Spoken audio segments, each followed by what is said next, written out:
بسم اللہ الرحمن الرحیم۔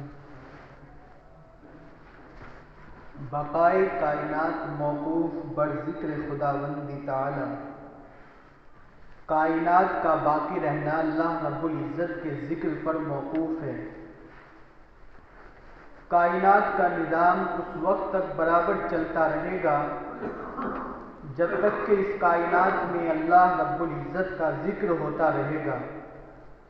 جس دن بھی اور جس وقت بھی اس کائنات کے اندر خدا تعالیٰ کا ذکر اور اس کی تسبیح و تعریف ہونا بند ہو جائے گی، اسی دن اور اسی وقت قیامت کا دردناک واقعہ رونما ہو جائے گا۔ کیونکہ ایک حدیث شریف کا مفہوم ہے، جب تک اس دنیا میں ایک بھی اللہ اللہ کہنے والا باقی رہے گا، اس وقت تک دنیا کا نظام بدستور چلتا رہے گا۔ اس حدیث مبارکہ کی روشنی سے معلوم ہوتا ہے کہ کوئی بھی چیز جب تک خدا کا ذکر کر رہی ہے تو وہ چیز زندہ ہے، صحیح سالم ہے اور کسی کام کے لائق ہے۔ جس دن اس چیز نے اللہ رب العزت کا ذکر کرنا بند کر دیا، اسی دن سے وہ چیز مردہ ہو گئی، اب وہ کسی لائق نہ رہی۔ معلوم ہوتا ہے کہ کائنات کی ہر شے رحمان کا ذکر کر رہی ہے۔ اس حقیقت سے قرآن کریم نے بھی پردہ اٹھا دیا ہے اور کہا ہے وَإِن مِّن شَيْءٍ إِلَّا يُسَبِّحُ بِحَمْدِهِ وَلَٰكِن لَّا تَفْقَهُونَ تَسْبِيحَهُ۔ اس کا مطلب یہ ہے کہ ہر شے ہر چیز رحمان کی تسبیح اور تحمید کر رہی ہے، لیکن تم ان کی تسبیح اور اذکار کے طریقے کو نہیں سمجھتے ہو۔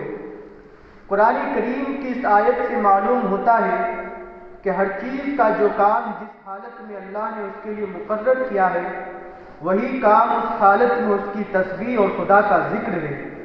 مثلا پہاڑ جب تک اپنی جگہ گڑھے ہوئے ہیں تب تک وہ خدا کا ذکر کر رہے ہیں، لیکن قیامت کے وقت یہ پہاڑ خدا کا ذکر کرنا بند کر دیں گے تو پھر یہ کسی کام کے نہیں رہیں گے۔ ان کی ضخامت و طاقت اور ان کا یہ بوجھ تھوڑی سی دیر میں لمحے بھر میں چھین لیا جائے گا اور ان کو مانند دھنی ہوئی روئی کے اڑا دیا جائے گا۔ اسی طرح سورج جب تک نکل رہا ہے اور دنیا کو اپنی روشنی سے منور کر رہا ہے، تب تک یہ بھی ذکر خدا میں مشغول ہے۔ جس دن بھی یہ اتنا بڑا روشنی کا منبع و مخزن سورج خدا کے ذکر سے غافل ہو جائے گا، اسی دن خدا اس کی ساری اکڑ اور روشنی چھین کر اس کو رسی کی طرح لپیٹ دے گا۔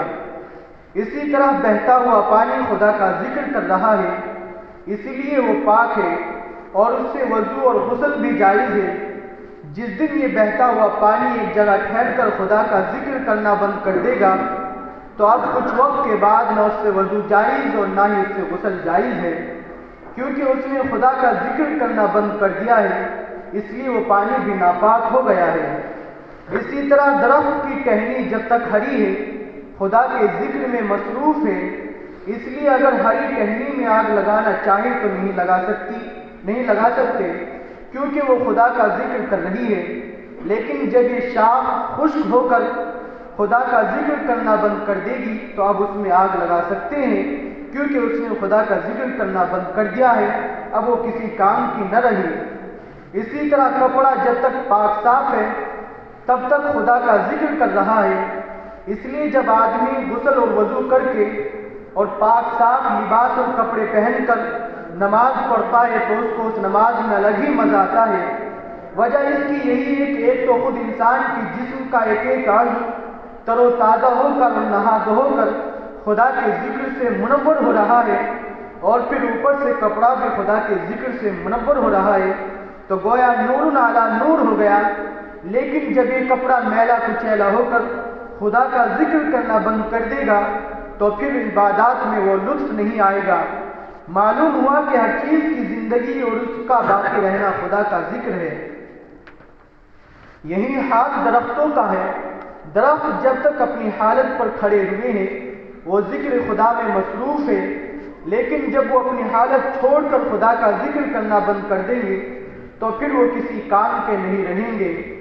حیوانات کا بھی یہی حال ہے، وہ ہر وقت اور لمحہ لمحہ آن خداوند قدوس کے ذکر میں مشغول ہیں، خدا نے جو ان کو ذکر کرنے کی حالت دی ہے وہ ان کا جھکنا اور بیٹھا رہنا ہے۔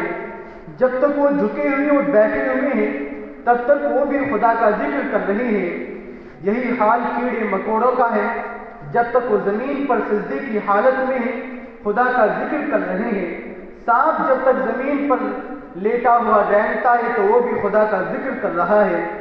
کائنات کی ان چیزوں کو دیکھ کر معلوم ہوتا ہے کہ خدا نے کائنات میں موجود تمام اشیاء کے ذکر کرنے کی 4 بنیادی حالتیں بنائی ہیں۔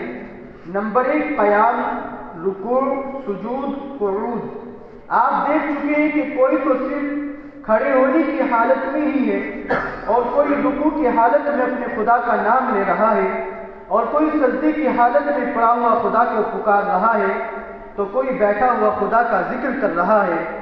اب آپ دیکھیں کہ قدرت والے خدا نے حضرت انسان کو تمام طرق عبادات کا منبع و مخزن بنا دیا ہے۔ انسان کی عبادت میں قیام بھی ہے تو قعود بھی ہے، اسی طرح اس کی عبادت اور اذکار الہی میں رکوع بھی ہے تو سجود بھی ہے، یعنی کہ انسان کی تو ہر حالت کو خدا رحم الراحمین نے اپنا ذکر بنا دیا ہے۔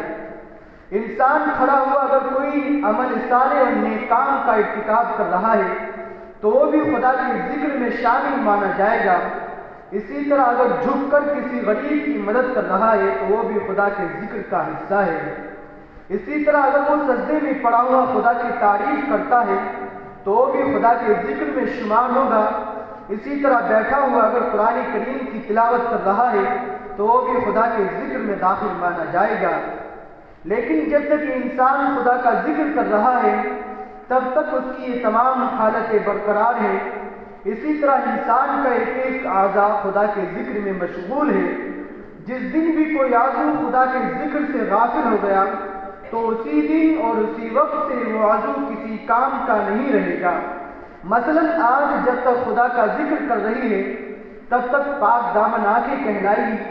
جس دن بھی یہ کسی غیر محرم پر بالارادہ غلط نگاہ سے پڑھ کر خدا کے ذکر سے غافل ہو جائے گی، اسی دن سے جب تک یہ توبہ کر کے خدا کے ذکر میں پھر سے مصروف نہیں ہو جاتی ہے تب تک وہ گنہگار کہلائے گی۔ یہی حال انسان کے تمام اعضاء کا ہے۔ غرضے کے تمام انسان کے اعضاء وہ خدا کا ذکر کر رہے ہیں۔ پیر بھی انسان کے پیر بھی اللہ رب العزت کا ذکر کر رہے ہیں۔ جب تک بندے کے پیر خدا کے کام کی جانب چل رہے ہیں اور اس کی مرضی کے مطابق اس کے کام کی طرف بڑھ رہے ہیں تو وہ بھی خدا کے ذکر میں مشغول ہے۔ لیکن جب یہ پیر بھی خدا کا ذکر کرنا بند کر کسی گناہ کی طرف اپنا قدم بڑھائیں گے تو خدا کا ذکر کرنا بند کر دیں گے تو پھر یہ پیر بھی زناکار پیر کہلائیں گے۔ اسی طرح سے انسان کے ہاتھ بھی خدا کا ذکر کر رہے ہیں۔ جب تک انسان اپنے ہاتھوں سے اللہ کے کاموں میں اپنے ہاتھوں کو مشغول رکھتا ہے تب تک وہ اس کے پاک دامن ہاتھ کہلاتے ہیں اور اس کی بندگی کے ہاتھ کہلاتے ہیں۔ لیکن جب یہ ہاتھ خدا کا ذکر کرنا بند کر دیں گے تو پھر یہ بھی وہ ہاتھ نہیں کہلائیں گے جس ہاتھ کے لیے اور جس کام کے لیے اللہ رب العزت نے انسان کے لیے ہاتھوں کو بنایا تھا۔ غرضے کے انسان کی اور کائنات کی جو بھی بقا ہے اور کائنات میں موجود جو بھی چیزیں ہیں، چاہے کچھ بھی ہو، چاہے درخت ہو، سمندر ہو، آسمان ہو، پہاڑ ہو، چاہے سورج ہو، ستارے ہو، سیارے ہو، کہکشائیں ہو، کتنی بھی چیزیں ہو، سب کی سب جب تک موجود ہے جب تک وہ خدا کا ذکر کر رہی ہے۔ جس دن بھی خدا کا ذکر کرنا بند کر دیا جائے گا تو پھر قیامت کا سانحہ اور دردناک واقعہ رونما ہو جائے گا۔